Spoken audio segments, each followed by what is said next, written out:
Thank you. Great to be here. A great topic, Indonesia and the energy transition. I think I said Indonesia's energy transition strategy. So plenty to cover. I'd like to be joined by my panel, please. Pak Simon, Pak Aziz, and Pak Bernard, please just come join me. And yes.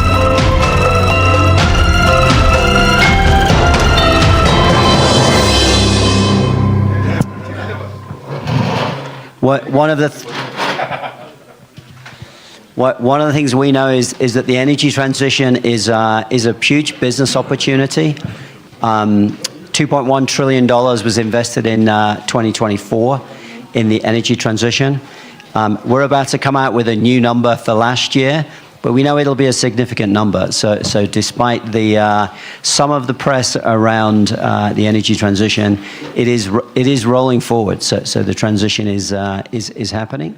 Indonesia will play a large part in it. Indonesia has some great attributes. As was mentioned, we produced an Indonesian fact book, actually. I brought along my copy just to prepare myself.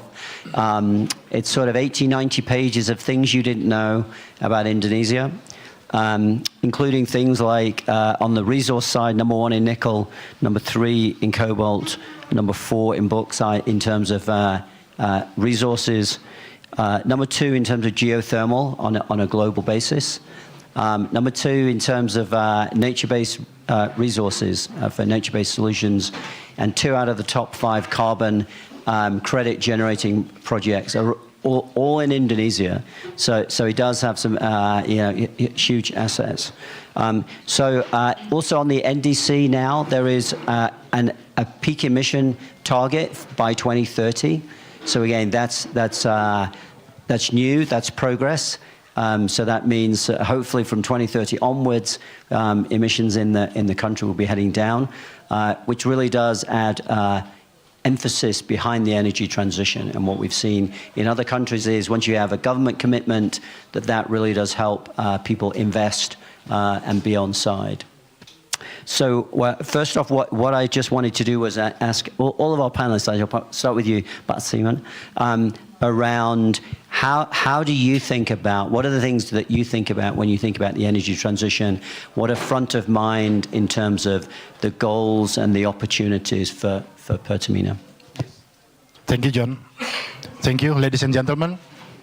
It's great to be back here. It's one of the most anticipated event of the year. And also I'm waiting for the Indonesian night tonight. So that was one of my purpose coming here. Okay, gentlemen, as Pertamina, as the Indonesian energy company, national energy company, we always aligned our strategy with the Astacita from our president, Mr. Prabowo Subianto, especially point number 2 and number 5. Number 2 is the self-sufficient in energy, and number 5 is the downstreaming of the energy. Talking about energy transition, I have to start with what we really experience in Indonesia. We know one of the challenges faced by the developing economies is how to provide an affordable source of energy. So before talking about energy transition, I must say first that Indonesia was once the producer of oil and gas and the net exporter. But since 20 years ago, Indonesia became a net importer of oil.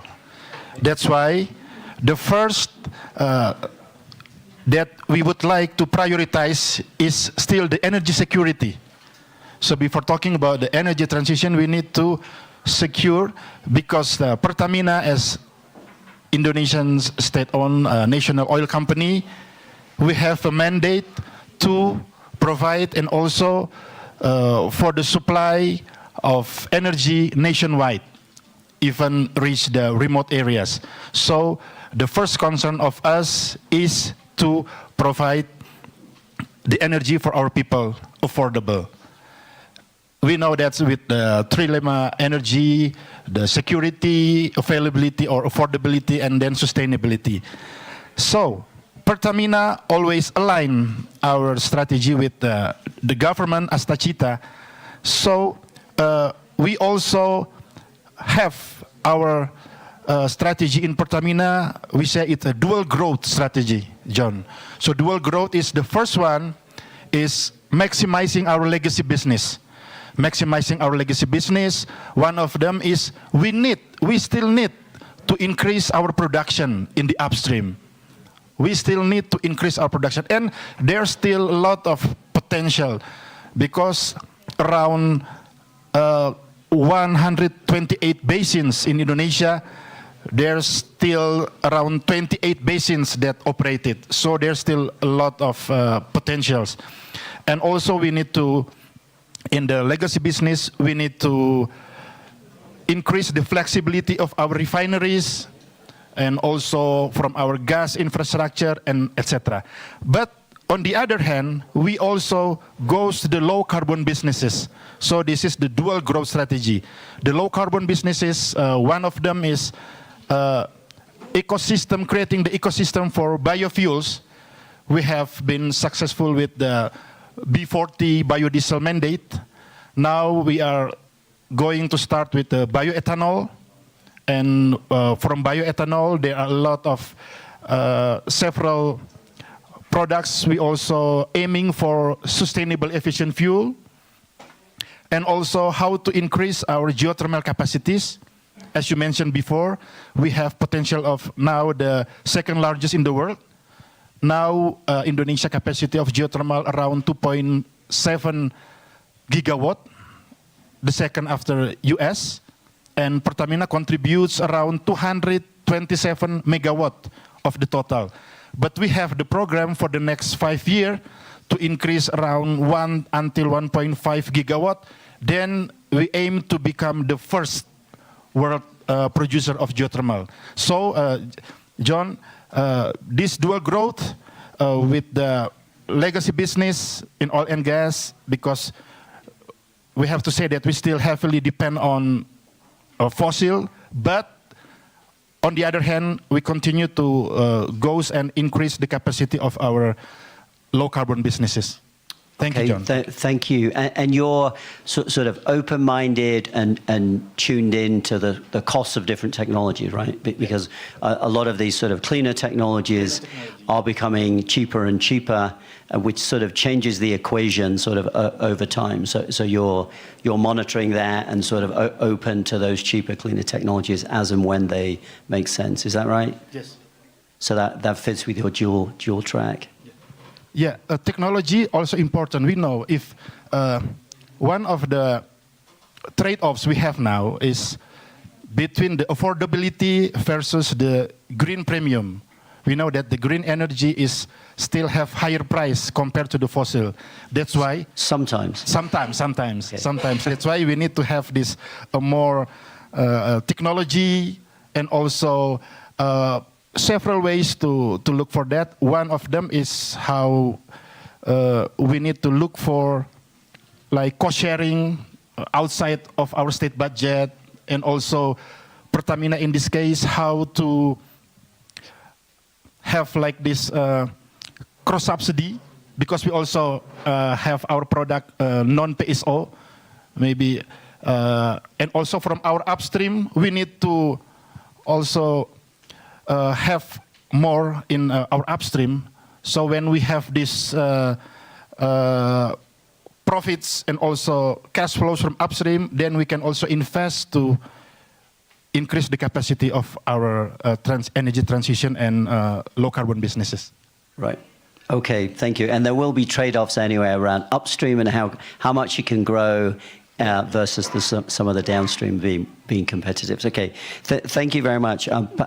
Pak Aziz, for I suppose for Indika, how do you think about the energy transition? What's front of mind for you? How do you think about what that means for your business?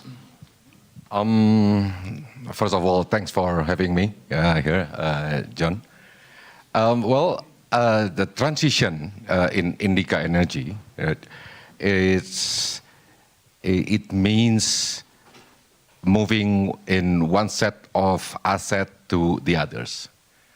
Whereas the existing asset primarily are on higher sort of carbon sectors and switching to a lower carbon sectors. And in the transition, I think I'm with Pak Simon when he said earlier about energy security, right? When in the corporate side, Indika Energy, when we are doing our transition, the security and the business resilience has come into the first priority, right? That's number one. And number two, any transition has to make sense economically and financially. So when you said earlier that technology gets cheaper and cheaper, right? So any transition will get more sort of economical and economical. So from that perspective, the energy transition has to strengthen the energy security and the business resilience, right? So in our case, in the Indika case, the energy transition has to strengthen our sort of business platform to grow further and to grow more sustainably.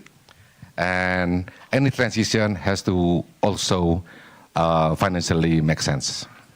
Right. And are you looking at the opportunities of onshoring, in terms of manufacturing and those kinds of things for, using overseas components that are clean and cheap, but building sort of onshore manufacturing type? Is that part of your thinking?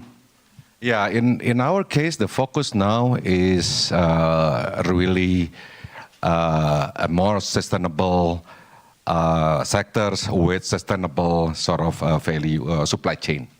Right, so in the case of electric vehicle, for example, right, once as and when the volume makes sense, right, we are exploring the possibility of onshoring the production in domestically, right? But again, the volume has to make sense, right? Right. So again, in terms of self-sufficiency, it's okay to import, but the more you can do sort of in country, if you like, is boosts up the sort of increases self-sufficiency. Yes, correct. Yeah. Okay, great. Thank you. And Pak Bernard, same RGE. How do you think about the energy transition and your businesses and the opportunities for it and managing that transition? Yeah. Firstly, John, thank you for inviting us, RGE, to participate on today's dialogues. So when talking about energy transition, I think we should see this as an opportunity, but at the end have to be profitability. RGE is quite actively entering the energy transition applied to all our business groups. As informed to you all that RGE, basically we have three pillars. We have a fiber base called pulp and papers. We have a agri base mainly from palm base, and now in the energy sector. So basically regarding energy transition, most of this industry actually already go into the renewable energies. For example, one of our pulp and papers in Riau is currently 86% is using renewable energy from biomass, where we targeted at least by 2030 we can achieve 90%. And one of the example also, if there's some clean electricity available in the grids, one of the example we have is our LNG plant in Canada that they supported by electricity from hydro.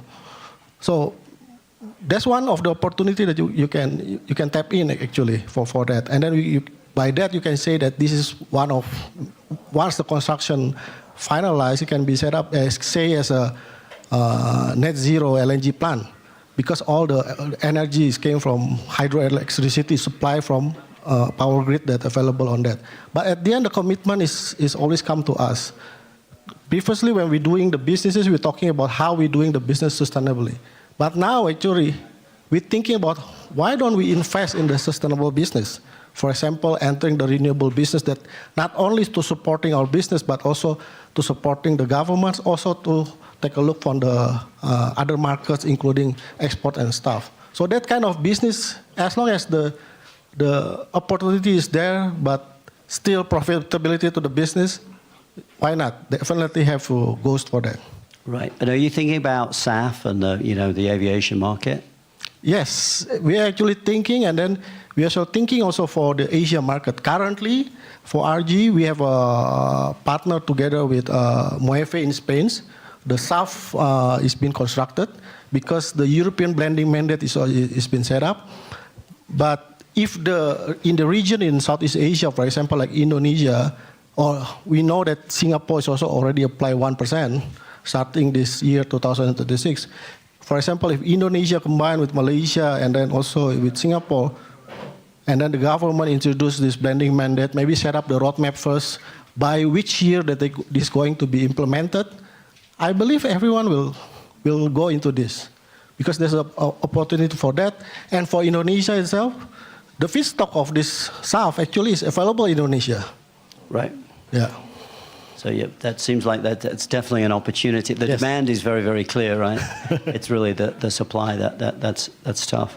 And Pak Simon, it talked a lot about sort of upstream, and but are you also looking at things like hydrogen, so other clean molecules and CCS, other technologies for decarbonization? How do you? They're earlier stage technologies, obviously not in the money yet. But are you looking at those and investing in those?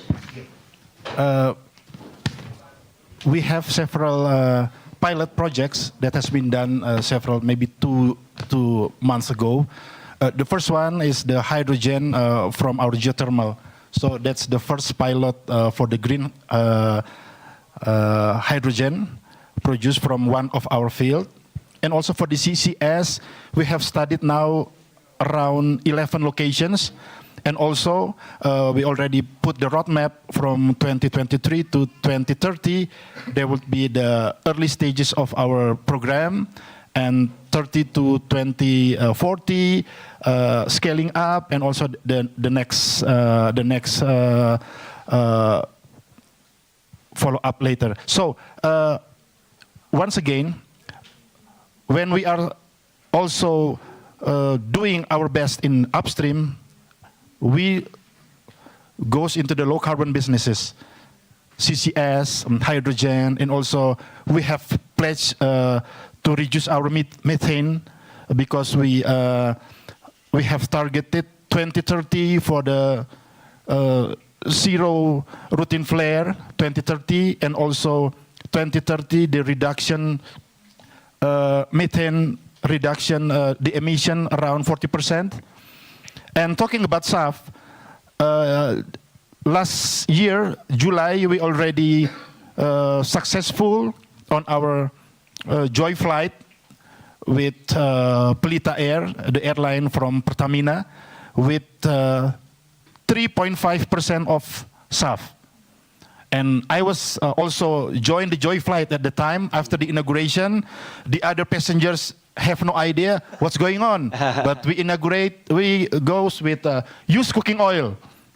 And then when I went on board, the other passengers coming, sir, is it true that we fly with used cooking oil? Is it safe? And so we need to educate more because, of course, it's very safe, and we have this technology, and we produce this from our refinery. So that's not an issue. So we need also to scale up. So in terms of CCS, we actually have this Sunda Asri Basin that have the capacity of storage quite big, but we need to look for another partner because there's development in this endeavor. Our partner chooses to focus on the other area, other project. That's why we need to go forward. And Singapore is one of our customer for this Sunda Asri Basin for the storage of CO2. Great. And do you think you get enough support from the government for these new technologies, or what's your view on that? Yeah, the government now, President Prabowo Subianto mentioned several times on every occasion that we need to simplify all the procedures. We need to, cut the long tape bureaucrat. So what we would like to do here is to have more collaboration between all the players, industry players, and also government in this case. And we feel big support from the government to make it happen. Okay, because you need off-takers as well for this, right? You need a full sort of supply chain to buy into it. So, okay, that's great. And then another sort of government policy-related question around carbon markets. Pak Bernard, maybe you can. How do you think about carbon markets and how they may play into your business? Are they a sort of small, medium, large opportunity for you? I think for carbon market, at the end, nature and carbon have to sit together. We cannot replace. And then a lot of opportunity from the carbon markets. I think a lot of companies now is already go into that. But at the end, whether availability of the buyers and things, especially from the overseas, is something that you need to tap in. We know that in the previous years, I think there's some limitations in terms of talking about the carbon markets, how the acknowledgement from both sides, from the voluntary base and also from the NDC of the government itself. But once is connected and is settled, I think the opportunity is huge for Indonesia to be played as a key role for this. And do you think, as well as international buyers, do you think, how would you create a domestic market? Do you think that would need compliance sort of in country, or do you think there's an opportunity to sort of build more of an appetite within Indonesia as well as internationally? I think in Indonesia today the carbon market is run, but mainly now is between the SOEs also that have been have a transaction in the exchange. But how to expand more, not only limited to the one that needed and the one that can produce for that. Okay, thank you. And Pak Aziz, similar question in terms of how does carbon markets factor into your business thinking as an opportunity?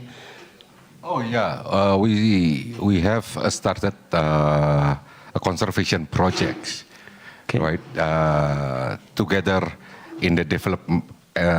With the development of our sort of mining area.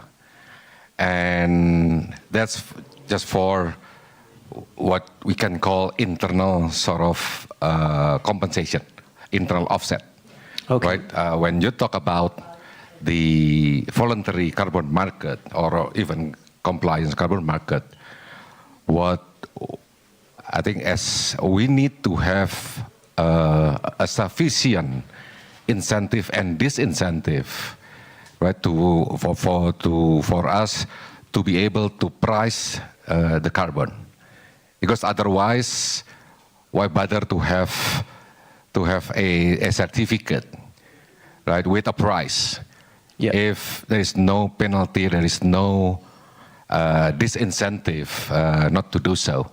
So carbon market certainly has a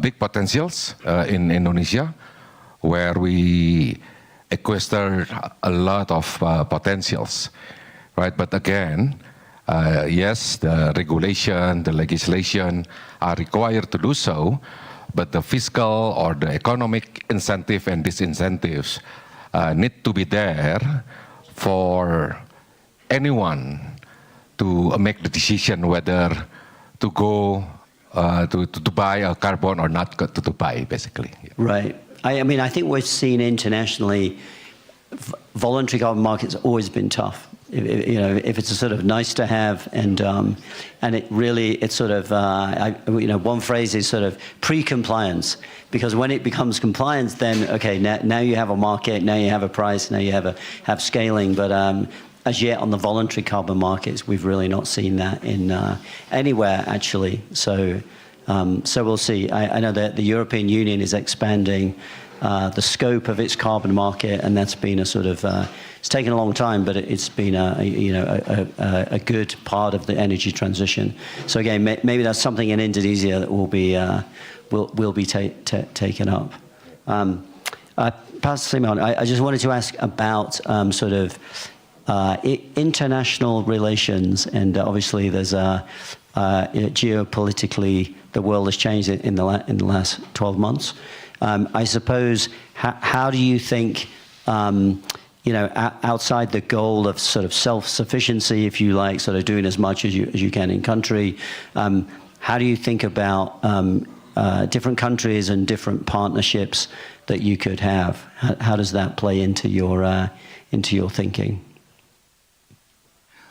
Jon, once again, we still have to have very good cooperation with other countries, because we still need to import crude or products from other country. So to get more support, we also focus on applying this ESG on this of all our operations. That's why I would like to say that Pertamina, we have to be the company environmentally responsible, social responsible, environmentally friendly, socially responsible, and good governance. That's why we also look for cooperation now with this geopolitical condition. Thanks for Indonesians' positions that we are not aligned, so we still have a very close relationship with other countries. Right. That's why, and we also need support. And the thing here is how long that we will get the support from the other if we are not rely on our own resources. Okay. That's why I would like to once again say that we have to look for one of the, the advantage that we have, the strategic advantage of Indonesia have now, is our biodiversity. That's why we need to increase our biofuel program. We need to be more sufficient with our own resources. And once again, we would like to have very good relationship and cooperation with other countries in terms of technology and in terms of investment and other global that we have support. And Pertamina, once again, with the government support, have to look for ways, because when we talk about energy transition, quoting from my friend from the power generation section, that there is no energy transition without transmission. But for us in oil and gas, there is no energy transition without green refineries. That's why we need... it doesn't rhyme as well. Yeah. Next month, we will have this groundbreaking of our green refinery, and also other programs, especially that the sources are the indigenous resources from Indonesia. Oh, okay, but what you said is that sort of ESG was still important as a company. Yes, yes. And looking internationally, aligning the sort of opportunities of the transition, and because Indonesia does have a lot to offer, and it feels like being a pro-transition partner for other countries that need to transition is very good positioning for Indonesia. And is that consistent across SOEs, do you think? Do you think all SOEs are sort of aligned on that point? Yes, exactly. Because I have to be frank, Jon, so for us, finally, the affordability is king, because we have to provide the affordable energy for our people. with the affordable energy, and we also support the economic growth. That's why all the SOEs now under Danantara, we have now Danantara now, the Sovereign Wealth Fund, Yes. and now is the shareholders, the majority of all the SOEs, and we are doing the streamlining, and also for the standard, international standard, the ESG, and etc. are going to be part of our daily operation. Thank you, John. Okay, thank you. So yeah, aligning that growth with sort of affordable decarbonization, where the economics make sense, that makes sense. And Pak Aziz, I suppose a similar question for private companies. How are private companies sort of aligned and coordinated on the transition, or do they take very different and independent strategies? What's your view? And maybe it's a sort of KADIN type question, but what's your view on how aligned private companies are? Oh, it's very aligned actually, right? Because as an Indonesian company, we are exploring on how to capitalize the Indonesia competitive advantages. Right, we are collaborate with public sectors, we collaborate with SOEs, and we collaborate with many other sort of parties on how to capitalize it and to be more sustainable. Right, so the ESG things, right, the transition to a green, transition to more sustainable are ways to really make our businesses, our life more sustainable. Okay. Are there things that would help do that better? What do you think the needs are for that alignment? Well, I guess this is, I think, coming back to the basic public-private partnership, right? Who, I think, in any endeavors, we will see different set of risks, different set of opportunities, and we have to be very open in terms of who is the best at taking a specific risk in any partnership, right? So collaboration and partnership on how to be more sustainable are I think a critical element of the partnership. Yeah. Okay, so that's good connectivity across SOEs and the private sector is hugely important.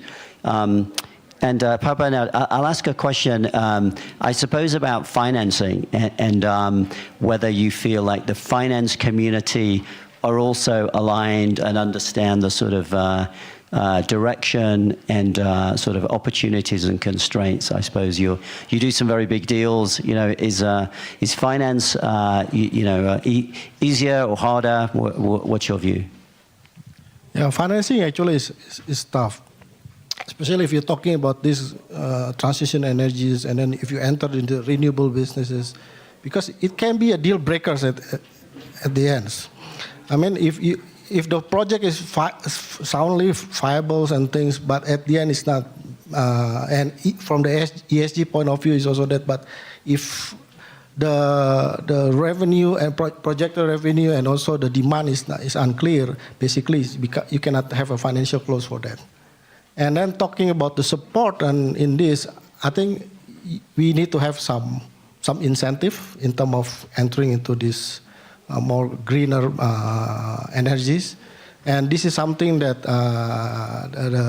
the businesses will take a look, whether some support from the financial institutions, whether from the onshore or offshore, that want to take a look on this. Can be a blended finance or sustainable with the KPIs and things, but at the end is, I think the cash is there, but how to present and then also to join together to tap into that. Right. Yeah, well, I mean, we're seeing on a global basis people being, I suppose, more hesitant on ESG than before. Yeah. So maybe 2 or 3 years ago, big financial institutions making big commitments to how much they were going to invest. Some of that has fallen away a little bit on, and actually it's come down to, again, just financial viability. If a project's financially viable, it's investable. If valuing the sort of ESG attributes has become a little bit tougher.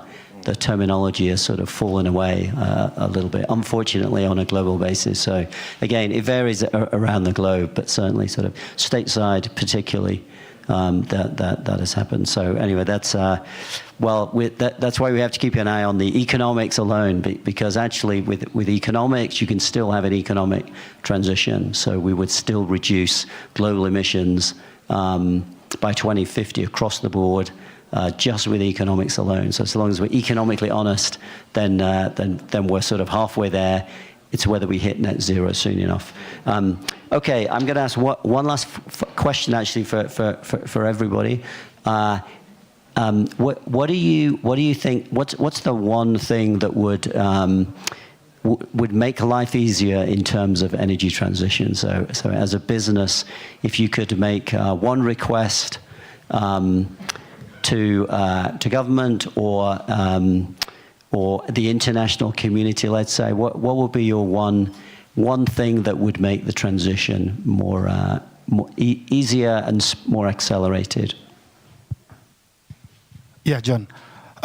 Energy transition, yes, we support this energy transition, but if I could suggest, we do this on stages, gradually, because a lot of benefit that we can have now.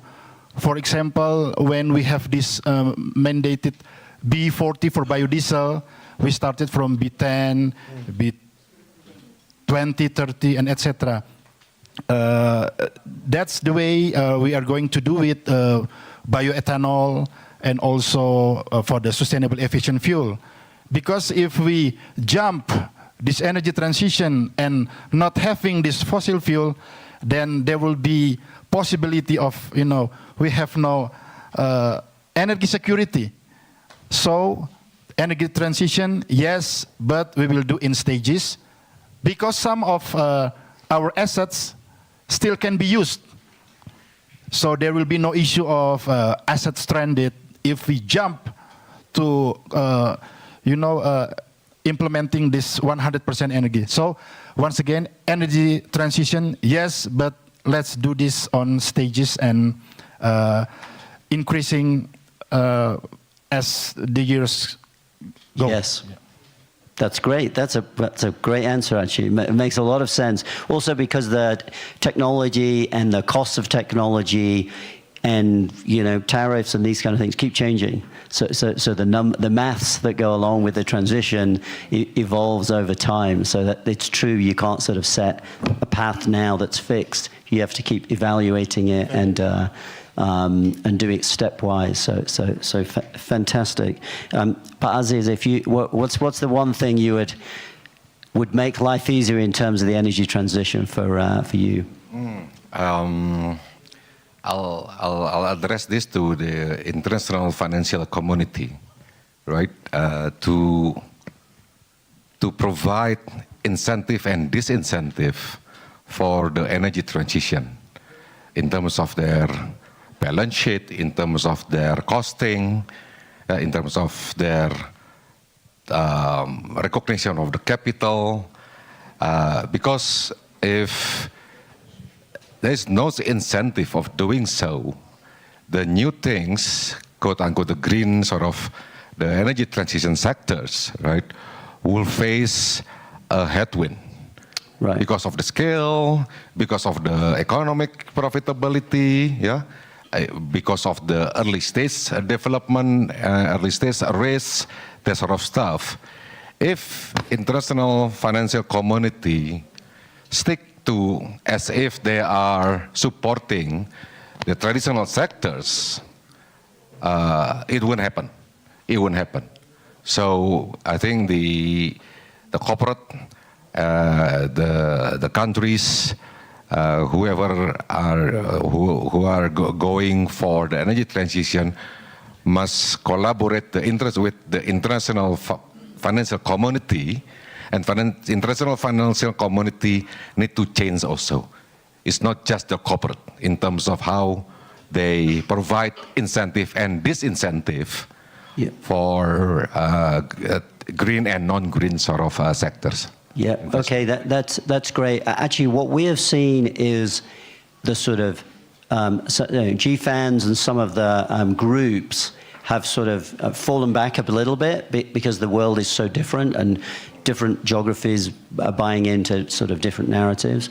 But actually some financial institutions are very aligned to the energy transition. Actually for our business, it's sort of night and day. Some are very committed, and they're in geographies that are very pro-transition. Brazil, they're investing in a place like Brazil or whatever. And so interesting enough, institution by institution, they seem very different. And there is definitely, I'd say, a handful of global financial institutions that are still more pro-transition than they were, kind of thing, and really do see it as a business opportunity. So maybe it's sort of courting those and having them come to, making sure that Indonesia is on their list of countries and they understand the commitment and the coordination that you all have. And maybe those, and we can chat later about one or two of them, but I feel like there's definitely financiers out there that really do see that opportunity. So thank you. Yep, we're final question, actually, Pat Bernard. Yes, from your perspective, what's if there was one thing that you think would really help and accelerate the energy transition, what would it be, please? Yeah, I think in the energy transition, all of us want a predictable demands, but we should not forget that at the end, regarding the energy transition, we should have some support in terms of clear policies also from the governments. Indonesia can have a lot of example, like Pak Simon just explained now regarding the blending mandates. This blending mandates in biodiesel that already, I think, in the last more than 15 years, starting from B10 up until B40 today, and then maybe we'll entering ethanol. And definitely we look also regarding if the governments introduce this blending mandate for the SAF also. Because you see in the blending, in the biodiesel cases, it's like public and private partnership. Because the private sector is the one that supply the biodiesel, and Pertamina is actually the one that blending it. And then at the end, the one that have an access in terms of distribute, whether to the PSO and also to non-PSO. So I think these models is actually works if you want to apply for others. And this is how we can have a collaboration between the public-private partnership with the government support in terms of the policy. Because without the clear policy, stable policy, if the policy keeps changing, it's also hard. Because energy business is not like we see as a short term, but this is a long term. Some of the contract actually beyond than 5 to 10 years, especially like renewable energies like green electricity and stuff. It's not talking about 5 years, it's talking about beyond 15 to 20 years. So you need some clarity and support also from that. Great, consistent, clear, supporting policy. Fantastic. Well, thank you very much for sharing those thoughts. I know some of those questions weren't written down, so I literally thought they were good questions. So thank you very much for answering those. Please join me in thanking the panel. Cheers.